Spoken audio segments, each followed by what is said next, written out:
the state. We want to know what are you doing to forestall any breakdown of law and order? I like that question, and that has to do with my job. My job as a policeman is to protect lives and properties, and that's what we have gone out to do since morning. We are aware of the crisis that has to do with the tenure of the local government chairman. We have gotten one court order or the other about it. The Court of Appeal has given an order, and for everybody to exercise restraint till 20th of this month, just 3 days. So we expect everybody to respect it, not to take laws into their hands, and allow peace to continue as it is.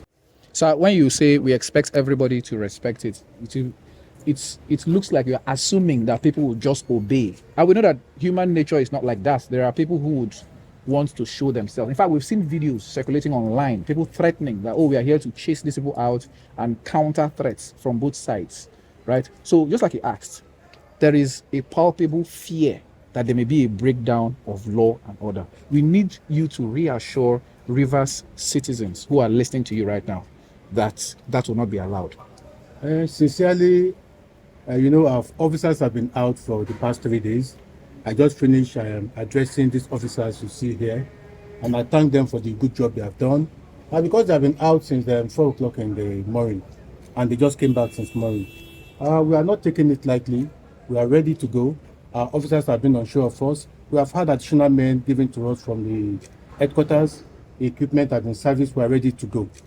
This is just to assure members of the public that so far as we are concerned, we are ready to do our jobs of protecting lives and properties.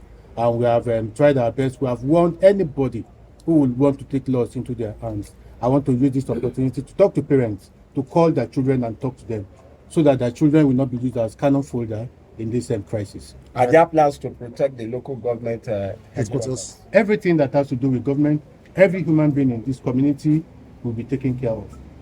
Thank you very much. Thank you, sir.